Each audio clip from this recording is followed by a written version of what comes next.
الحمد لله الذي علمنا ما لم نكن نعلم والصلاة والسلام على رسوله الأكرم وعلى آله وأصحابه المحترم أما بعد فأعوذ بالله من الشيطان الرجيم بسم الله الرحمن الرحيم اقرأ وربك الأكرم الذي علم بالقلم علم الإنسان ما لم يعلم صدق الله العلي العظيم.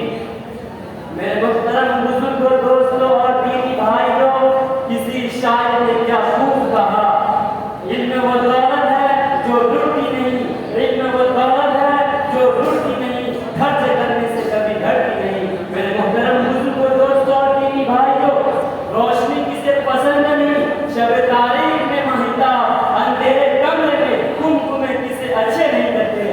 جی یہی بات علم پر صادق آتی ہے. وہ کون سی چیز تھی جس نے حضرت آدم علیہ السلام کو فرشتوں سے افضل بنا دیا؟ وہ کون سی طاقت ہے جو انسان کو اشرف المخلوقات بنائے ہوئے ہے؟ وہ علم ہے. میرے بھائیوں اور دوستوں، ہم مسلمان ہیں اور اس کے رسول جناب محمد رسول اللہ صلی اللہ علیہ وسلم پر ایمان رکھتے ہیں. واقعہ یہ ہے کہ اگر ہم علم نہیں رکھتے تو ہم مسلمان ہو نہیں سکتے. مسلمان اور جاہل ہے، مسلمان ان پڑھ ہو، یہ ہو نہیں سکتا. اللہ کی کتاب میں علم کی عظمت جگہ جگہ بیان کی گئی ہے. ارشاد باری تعالی ہے، قل هل يستوي الذين يعلمون والذين لا يعلمون انما يتذكر اولو الالباب. کہہ دیجیے کہ اہل علم اور جاننے والے برابر ہو سکتے ہیں، عقل مند یہی نصیحت پکڑتے ہیں. میرے بھائیوں اور دوستوں، علم سے کیا مراد ہے؟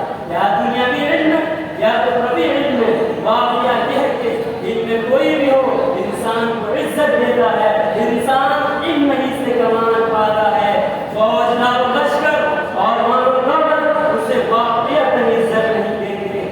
اس لیے ہر انسان کو چاہیے کہ وہ علم کے حصول کے لیے سرگرم رہیں.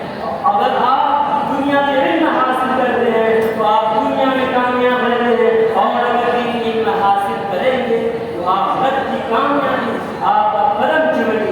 میرے محترم بزرگوں دوستوں اور دینی بھائیوں، اگر آپ کچھ عقل والے ہیں، اگر آپ نے کچھ بھی دانشمندی ہے تو آپ علم کے حصول کے لیے دوڑیں، خصوصاً دینی علم حاصل کریں.